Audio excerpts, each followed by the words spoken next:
Halo, Assalamualaikum warahmatullahi wabarakatuh. Apa kabar semuanya? Semoga kita selalu sehat dan dalam lindungan Allah Subhanahu wa Ta'ala ya, sehingga kita dapat mengikuti belajar pembelajaran dengan baik ya. Oke, dalam video kali ini Ibu akan membahas materi mengenai pertumbuhan dan perkembangan pembelajaran kedua. KD-nya masih sama, yaitu menjelaskan pengaruh faktor internal dan faktor eksternal terhadap pertumbuhan dan perkembangan makhluk hidup.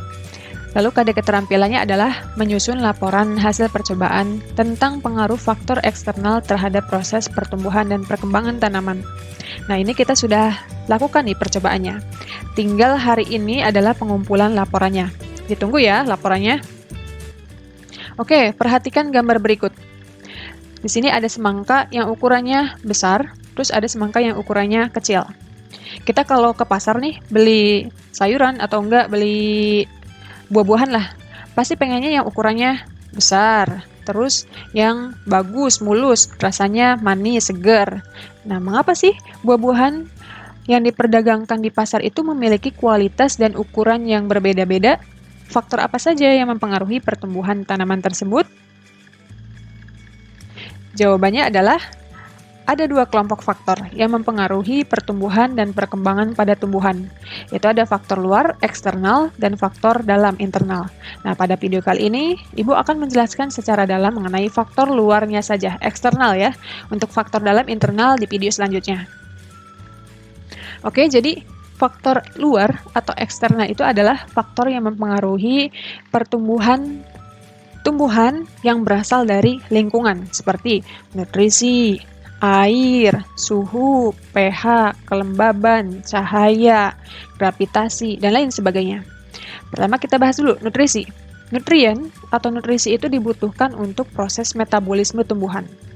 Nutrien dibagi menjadi dua kelompok, ada makronutrien dan mikronutrien.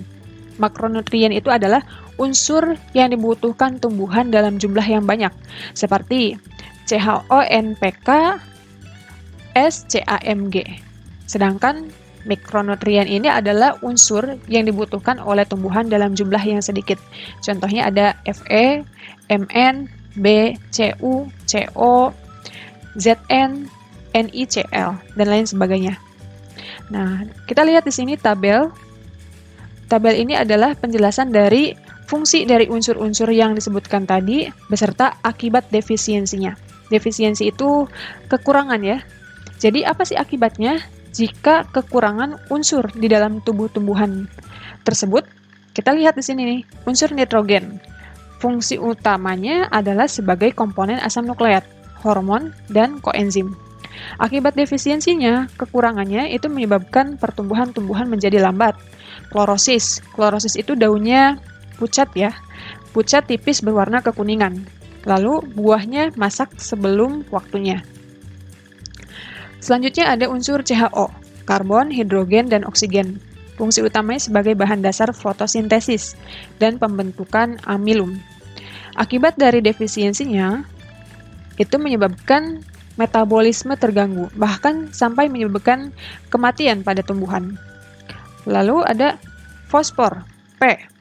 Fungsi utamanya sebagai komponen asam nukleat, lalu juga sebagai komponen penyusun membran, fosfolipid, ATP, dan koenzim. Akibat dari defisiensinya, tanaman tumbuhnya menjadi lambat atau kerdil, lalu pembentukan buah juga terhambat, warna daunnya keunguan dan kemerahan. Lanjut, kalium, K. Fungsi utamanya sebagai keseimbangan air dan gerak stomata. Akibat dari defisiensinya, yaitu daun tua menggulung, memiliki bercak, dan batangnya lemah sehingga mudah roboh. Lalu ada sulfur, S. Fungsi utamanya sebagai penyusun asam amino, koenzim, menyusun beberapa vitamin. Akibat dari defisiensinya, yaitu pertumbuhan terhambat dan juga klorosis. Daun berwarna pucat kekuningan. Kalsium, Ca. Fungsi utamanya adalah sebagai pembangun dari dinding sel dan juga menjaga permeabilitas membran, dan juga sebagai komponen dari kofaktor enzim ya. Akibat dari defisiensinya, yaitu pertumbuhan terhambat dan terjadi gangguan pada pertumbuhan meristem apikal. Meristem apikal itu adalah meristem yang ada di bagian ujung akar dan ujung batang. Lalu magnesium, Mg. Fungsi utamanya sebagai penyusun klorofil dan kofaktor atau aktivator enzim. Akibat dari defisiensinya adalah klorosis. Daunnya pucat berwarna kekuningan, lalu pembelahan sel terganggu, bahkan menyebabkan kematian pada tumbuhan. Lalu berikutnya adalah unsur mikronutrien. Di antaranya ada unsur klor atau Cl. Fungsi utamanya adalah mengatur pertumbuhan batang dan akar, lalu juga mengatur fotolisis.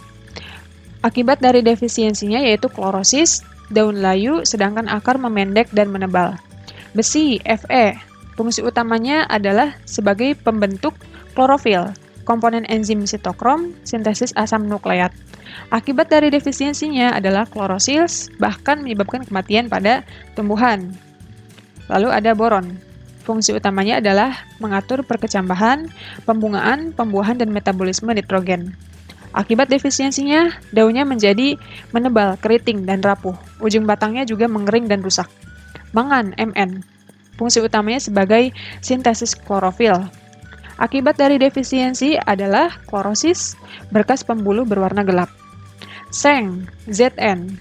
Fungsi utamanya sebagai sintesis asam amino, mengatur pembentukan kloroplas, dan aktivasi beberapa enzim. Akibat defisiensinya, yaitu klorosis, daunnya kecil, serta pertumbuhan akarnya abnormal. Tembaga, Cu. Fungsi utamanya sebagai transfer elektron di dalam kloroplas. Akibat defisiensinya, yaitu klorosis, dan pertumbuhan menjadi terhambat. Molybdenum, Mo. Fungsi utamanya sebagai komponen enzim yang dapat mereduksi nitrat menjadi nitrit. Akibat dari defisiensinya, yaitu pertumbuhan menjadi terhambat, daun hijau menjadi pucat dan menggulung. Nikel, Ni. Fungsi utamanya sebagai kofaktor enzim dalam metabolisme nitrogen. Akibat defisiensinya, yaitu adanya gangguan perkecambahan, pertumbuhan menjadi terhambat. Faktor luar yang kedua adalah air. Air itu sangat esensial bagi pertumbuhan tanaman, karena air itu berfungsi sebagai pelarut zat-zat yang diperlukan oleh tumbuhan, lalu juga sebagai bahan dasar untuk reaksi biokimia, lalu juga sebagai medium berlangsungnya reaksi metabolisme, lalu juga untuk menjaga tekanan turgor dinding sel, lalu berperan juga dalam proses transportasi unsur hara, lalu juga air mengedarkan hasil fotosintesis. Air juga untuk proses transpirasi atau penguapan. Nah, jika tumbuhan kekurangan air, maka tumbuhan akan layu karena terjadi penurunan tekanan turgor pada sel-selnya. Jangan lupa ya, konsep tentang materi sel pada kelas 2. Nah, di sini namun tumbuhan ini memiliki mekanisme atau sistem kontrol untuk mengatasi kekurangan air agar tidak terlalu ekstrim. Contohnya adalah dengan mengurangi penguapan atau transpirasi dengan cara menghasilkan hormon asam absisat sehingga stomatanya itu menjadi menutup. Bahkan ada beberapa tanaman itu ketika musim kemarau mereka menggugurkan daunnya untuk mengurangi transpirasi. Contohnya adalah tanaman jati. Lalu faktor yang ketiga adalah pH. Nah, hujan asam itu dapat menyebabkan tanah menjadi bersifat asam. Lalu juga tanah bekas rawa-rawa dan tanah potsolik itu yang berwarna merah kekuningan cenderung bersifat asam. Nah, jika tanahnya ini sifat asamnya itu terlalu tinggi, maka klorofil pada tanaman akan menjadi rusak sehingga akan mengganggu proses fotosintesis. Tanah yang bersifat asam ini harus dicampur dulu dengan kapur sebelum ditanami ya, supaya netral kembali. Tetapi kita lihat di sini ada tanaman hidrangea atau hortensia. Jadi tanaman hidrangea ini bunganya berbeda-beda sesuai dengan pH tanah ya. Unik sekali. Next, ada nomor 4. Faktor luarnya yaitu kadar garam. Kadar garam NaCl atau garam-garam lainnya dalam air tanah sangat berpengaruh pada proses penyerapan air oleh sel-sel rambut akar. Nah, kadar garam air tanah yang terlalu tinggi itu menyebabkan sel tumbuhan kehilangan cairan karena sel akan mengalami plasmolisis. Ini konsepnya adalah osmosis. Jangan lupa ya. Nah, kebanyakan tumbuhan itu memang tidak bisa hidup di daerah yang kadar garamnya itu tinggi. Cuman beberapa aja yang tumbuhan yang bisa hidup di daerah dengan kadar garam tinggi. Contohnya adalah tumbuhan tembakau ya, tumbuhan halofit. Itu yang tinggalnya di pesisir pantai. Lalu yang kelima, oksigen. Oksigen ini diperlukan tumbuhan untuk bernapas. Tumbuhan dapat tumbuh dan berkembang dengan baik jika kebutuhan terhadap oksigen tercukupi. Jadi bukan cuma manusia aja yang membutuhkan oksigen. Tumbuhan juga, biarpun menghasilkan oksigen, juga membutuhkan oksigen ya. Kekurangan oksigen dapat merangsang produksi hormon etilen yang menyebabkan beberapa sel dalam korteks akan mengalami penuaan dan mati. Nah, kalau kita mau menanam, terus kita lihat jenis tanahnya, misalnya tanahnya liat atau enggak tanahnya padat. Nah, itu tanah jenis itu sangat kurang sekali kandungan oksigennya, maka perlu dicampur dengan kompos supaya tanahnya gembur. Nah, kita lihat nih kalau para petani-petani mau menanam padi ya, atau menanam pertanian tanaman pertanian yang lain, kalau ingin menanam, mereka mencangkul dulu, jadi menggemburkan tanah terlebih dahulu, supaya akar-akar tanamannya itu dapat bernapas. Nah, di sini beberapa tumbuhan yang tinggal di daerah dengan kandungan oksigen rendah itu memiliki akar napas. Contohnya adalah tumbuhan tembakau. Faktor yang keenam adalah cahaya. Cahaya matahari ini berperan dalam mengendalikan hampir semua tahap pertumbuhan, mulai dari perkecambahan, pertumbuhan batang dan daun, hingga respon gerak pertumbuhan. Pertumbuhan tumbuhan yang lebih cepat jika berada di tempat yang gelap disebut dengan etiolasi. Kita sudah melakukan percobaannya ya. Kita bandingkan antara tumbuhan yang ditempatkan di tempat yang gelap dengan di tempat yang terang. Ternyata tumbuhan yang di tempat yang gelap memiliki pertumbuhan yang lebih cepat. Kenapa sih kok seperti itu? Hal tersebut dikarenakan adanya pengaruh hormon auksin ya. Kita misalnya taruh tumbuhan di tempat yang teduh. Pasti kita nanti akan melihat tumbuhan tersebut pertumbuhannya membengkok ke arah datangnya sinar matahari ya. Hal tersebut dikarenakan hormon auksin itu akan mudah rusak oleh cahaya matahari. Nah, bagian tumbuhan yang terkena sinar matahari itu hormon auksinnya rusak sehingga pertumbuhannya lambat. Sedangkan bagian tumbuhan yang tidak terkena sinar matahari, hormon auksinnya tidak rusak sehingga pertumbuhan tanamannya cepat. Nah, ini kan di antara kedua sisi yang pertumbuhannya tidak balance menyebabkan tanaman ini tumbuhnya membengkok ke arah cahaya matahari. Seperti itu ya. Lalu juga tanaman yang ditempatkan di tempat yang gelap sekali itu tidak melakukan fotosintesis. Nah, oleh karena itu terjadi penghambatan pembentukan klorofil. Nah, makanya kita lihat daun-daun tanaman yang ditempatkan di tempat yang gelap itu daunnya berwarna pucat, tipis kekuningan. Itu karena klorofilnya itu tidak terbentuk secara maksimal. Nah, cahaya matahari juga dapat memicu pembentukan pigmen antosianin dan flavonoid yang memberikan warna pada bunga dan buah. Coba kita perhatikan buah-buahan di tanaman ya. Perhatikan warna buah yang terkena sinar matahari dengan buah yang tidak terkena sinar matahari. Misalnya buah tersebut tersembunyi oleh dedaunan. Pasti warnanya berbeda. Fotoperiodisme. Itu adalah respon tumbuhan terhadap panjang penyinaran. Respon tersebut dikendalikan oleh hormon fitokrom yang mampu mengabsorpsi gelombang cahaya tertentu.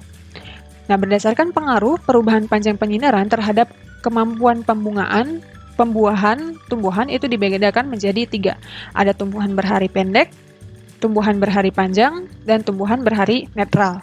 Tumbuhan berhari pendek, namanya juga berhari pendek. Jadi tumbuhan ini akan berbunga jika periode gelapnya itu lebih panjang daripada periode terang. Contohnya adalah tanaman stroberi, dahlia, aster, ubi jalar, krisan, kopi, tembakau. Sedangkan tumbuhan berhari panjang, kebalikannya. Mereka akan berbunga, mereka akan berbuah jika periode terangnya itu lebih panjang daripada periode gelap. Contohnya adalah gandum, bayam, bit, lobak, kol, selada. Di sini adalah di bawah ini contohnya yaitu tanaman bit. Lalu yang ketiga, tumbuhan berhari netral. Kalau tumbuhan berhari netral, mereka berbunganya tidak dipengaruhi oleh panjang penyinaran. Tetapi mereka akan berbunga jika tahap pematangannya itu sudah tiba ya. Contohnya adalah tanaman padi,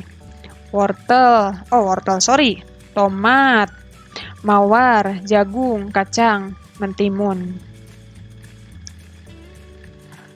Lanjut, faktor luar eksternal yang ketujuh adalah suhu. Nah, ini kaitannya dengan enzim. Jadi enzim itu perannya sangat esensial dalam tubuh makhluk hidup. Begitu juga di dalam tubuh tumbuhan ya. Nah, salah satu faktor yang mempengaruhi kerja enzim adalah suhu. Pada umumnya tumbuhan ini dapat tumbuh dengan optimum pada suhu kisaran 10 sampai 38 derajat Celcius. Tumbuhan tidak akan tumbuh kalau ditempatkan pada suhu di bawah 0 derajat Celcius di atas 40 derajat Celcius. Tetapi ada beberapa tumbuhan yang hidup di daerah 4 musim. Itu mereka akan memproduksi protein khusus yang disebut dengan protein kejut panas dalam jumlah banyak ketika suhu lingkungannya itu mendekati 40 derajat Celcius. Coba bayangkan 40 derajat Celcius. Kita aja nih kalau udah 38 derajat Celcius ya itu udah panas sekali ya. 34 juga udah panas, ini 40 derajat. Bayangkan segimana panasnya itu. Bayangkan lagi dengan sinar matahari langsung, dengan panasnya matahari yang sampai beribu-ribu derajat Celcius, itu panas sekali pasti. Iyalah. Oke, lanjut. Nomor 8, kelembapan. Kelembapan ini ada kelembapan tanah dan kelembapan air. Nah, kelembapan tanah itu sangat ditentukan oleh kandungan zat organik. Jadi kalau tanah itu memiliki banyak zat organiknya, pasti penyerapan airnya juga baik, sehingga kelembabannya terjaga. Sedangkan kelembapan udara pada tanaman itu berpengaruh terhadap proses transpirasi atau penguapan. Nah, kelembapan udara yang terlalu tinggi itu justru akan menghambat proses transpirasi, proses penguapan ya, sehingga pengangkutan air dan garam mineral juga akan menjadi lambat. Nah, lambatnya pengangkutan air dan garam mineral berpengaruh juga terhadap proses fotosintesis. Selanjutnya, ada gravitasi. Gravitasi itu letaknya ada di pusat bumi ya. Nah, pertumbuhan pada tumbuhan memperlihatkan respon terhadap gravitasi. Pertumbuhan akar menunjukkan respon gravitasi positif karena arah pertumbuhannya itu mendekati gravitasi. Sedangkan pertumbuhan tunas menunjukkan respon gravitasi yang negatif karena arah pertumbuhannya menjauhi gravitasi. Nah, tumbuhan mampu mengindra gravitasi itu karena adanya pengendapan statolit pada titik terendah sel tudung akar. Coba kita bikin percobaan ya. Jadi tanamannya itu dimiringkan. Pasti nanti tunasnya tumbuhnya ke atas juga. Akarnya pasti tumbuhnya ke bawah juga. Seperti itu ya. Nah, nomor 10. Organisme parasit dan herbivora. Organisme parasit ini dapat berupa bakteri, virus, atau fungi. Ingat ya, fungi jamur. Nah, organisme-organisme parasit ini, mereka akan mengambil intisari atau makanan dari tumbuhan yang ditempelinya, dari tumbuhan yang dihinggapinya, sehingga akan mengganggu pertumbuhan tumbuhan tersebut. Lalu juga ada herbivora. Herbivora itu organisme pemakan tumbuhan ya. Contohnya ada ulat, belalang, kumbang, dan lain sebagainya. Nah, jika daun-daun pada tumbuhan dimakan oleh ulat, misalnya, itu pasti akan mengganggu proses pertumbuhan juga. Yang terakhir ada sentuhan. Jadi di sini ada percobaan yang menunjukkan bahwa sentuhan ini berpengaruh terhadap pertumbuhan. Percobaan ini adalah ketika tanaman ya digosok-gosok dengan tongkat, ternyata proses pertumbuhannya ini menjadi lambat, tingginya menjadi kerdil dibanding tumbuhan yang dibiarkan begitu saja. Nah, dari sana disimpulkan bahwa sentuhan ini akan menghambat pertumbuhan sel-sel, sehingga terjadi perbedaan laju pertumbuhan antara sel yang terkena sentuhan dengan sel yang tidak terkena sentuhan. Oke, faktor eksternal ada 11 ya. Pada pertemuan kali ini cukup sampai sini saja. Pertemuan selanjutnya adalah kita membahas mengenai faktor internal. Nah, untuk absensi hari ini, silakan kalian tulis nama kalian, lalu juga nomor absen kalian, kelas kalian di kolom komentar. Jangan lupa ya, like dan subscribe. Oke? Kurang lebihnya mohon maaf. Wassalamualaikum warahmatullahi wabarakatuh.